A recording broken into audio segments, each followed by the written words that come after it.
And we are back on Capitol tonight. The SUNY 2020 bill has seen its fair share of roadblocks. The bill would give SUNY more control over its own tuition, specifically to raise it by 5% a year for the next 5 years. This is the so-called rational tuition bill.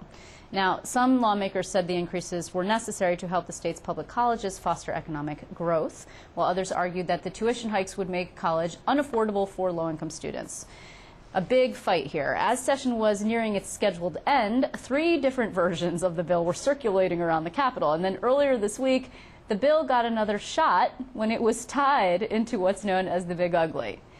So today, we learned that SUNY 2020 will not be part of that deal. At least we do not think so, but it is still going forward to be addressed. Joining me now with more, we hope, is SUNY Chancellor Nancy Zimpher. It's good to see you. Thank you, Liz. It feels like a marathon.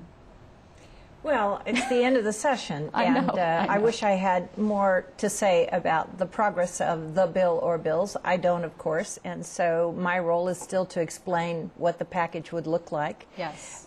Really, the most common terminology that has surfaced is the concept of rational tuition. Right. I remember the governor saying the other day, does that mean the way we've been doing tuition is perfectly irrational? And quite frankly, that's what a lot of us have been saying. Yep. Tuition has been increased significantly during times when it's hardest for students and their parents to pay. And during the good times, we haven't touched tuition. Well, that's because it was used as a revenue generator for other things. That's the problem, right? It's a complicated process. So in this concept of rational tuition is not only a predictable tuition over 5 years, and also an affordable one, and I can come back to that. Yep. It's intended to secure the idea that tuition raised will come to the campuses. That's something the governor has said over and over and over again. Okay, so two things. First of all, initially the governor put out a bill. Well, you've been talking about this. I mean, you've been on the show, so right. I think that viewers probably get the concept. It took me a while to understand the concept, but I got it. All right.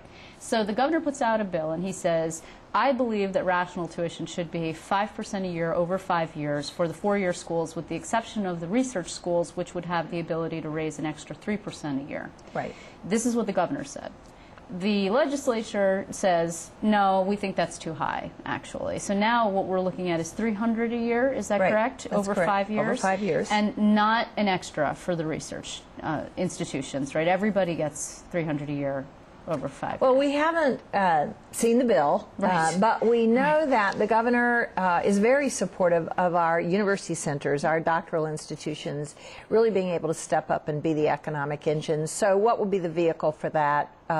It was going to be this add-on, this tuition plus 3%, this added 3%. But I think there have been some alternative ideas put forward, and of course we'll see with the bill language.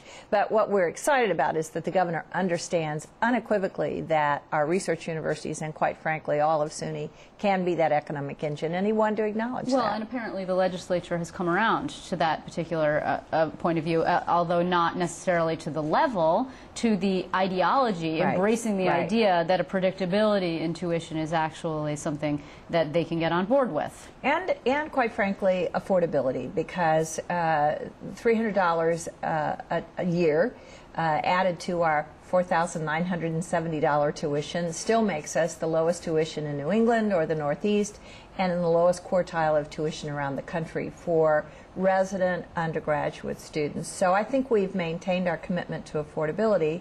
And the other thing I wanted to say is that our Board of Trustees has passed a resolution that right. every campus must find a vehicle for assisting if there is a gap in TAP funding. And we really drilled down on TAP funding and found that only 8% of our students use the full TAP allocation. So that means we have room amongst a lot of our students to still draw on TAP, this tuition assistance program. So, and also the governor created a competitive process by which you can apply, some of these schools can apply for additional funding for economic development. Is that correct? Yes, actually this is his idea, and we've partnered up with him. He has set aside some millions of dollars for economic growth for these university centers. 140, I think. Is yeah, that right? so it's $20 million actually for each of the 4 campuses from the state, through the Empire State Development Corporation, and another $15 million from our sort of rainy day of our construction fund put together, so each campus would have the potential of $35 million to move toward being that economic engine. And this is our 4 research universities: University of Buffalo, University of Albany, Stony Brook, and Binghamton.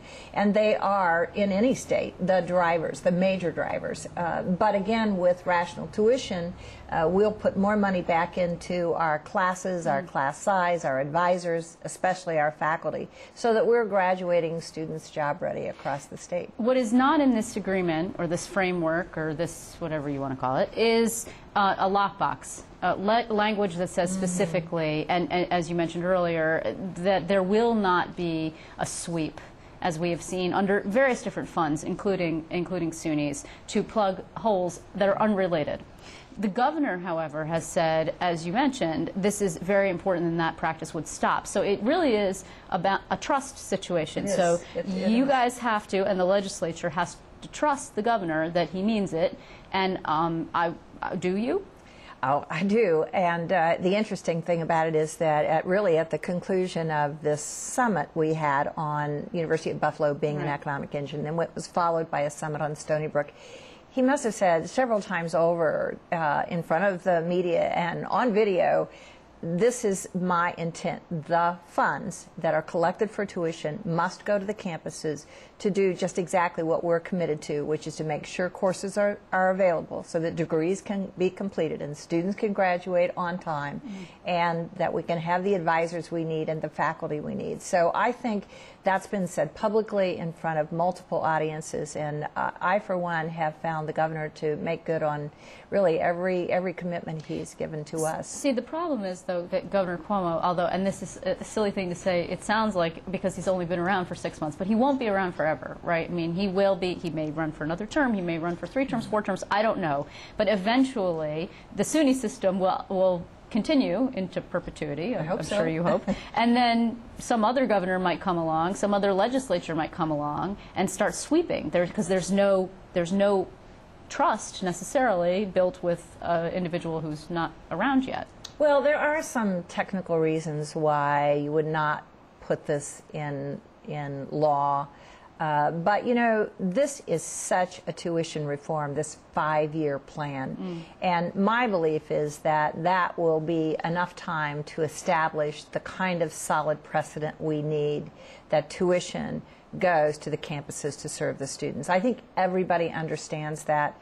And given this 5-year shot at doing things in a more responsible and predictable way, I think we're going to establish precedent. And, you know, it's built on the fact that in our construction fund, which is our capital side of the budget, we achieved this 5-year planning window some years ago, and it has really worked beautifully. So we have a big success story upon which to build this tuition reform. Now, you, of course, haven't seen the bill yet, and the last piece that I think that there's been haggling over is very important at Buffalo, which is this idea about whether or not they're going to be able to build the medical piece downtown, right? Do you have any idea about how that's going to come out in the end? I know that there's been a lot of talking about it. I don't, but I think the good news is that we got a full vetting of that plan in the so-called UB 2020 summit, Right. and you know the governor has named this omnibus effort NY SUNY 2020. Yep. He called in Stony Brook to do the same. And I think the intent of everyone in the room for both of those summits was that we would find a way to support this kind of economic growth. So yes, it's still to be determined what's exactly in the bill, but I think there'll be a lot of intent, if I were to speculate. You know, this has been not terribly long. When did you actually get here? Well, I came in, I started thinking about SUNY in February of 2009 when I was hired, but I started June 1, 2009. Okay. There is a history to rational tuition that goes back about a decade. Yeah. And certainly even last year we started talking about how we need public-private partnerships, and you know the governor led with procurement relief, put it right in the budget right up front. So he also on January 5th, which is emblazoned on my memory, said how important higher education is to economic development, and he gave a shout out to SUNY, and we have been on that trajectory ever since. Yeah, but for Albany, in Albany speak, this is actually very fast. So are you ready to, you know, proclaim victory yet? I think everybody is waiting Right. for the outcome. But as an advocate, I couldn't be happier with the manner in which the conversation has proceeded. Thanking the governor and the speaker and the Senate majority leader, and off we go. Well, Chancellor, I want to thank you very much. And of course, we'll be following this because our viewers, there's a number of SUNY centers and SUNY schools in our viewing area. So I want to thank you very much for coming by. Thank you.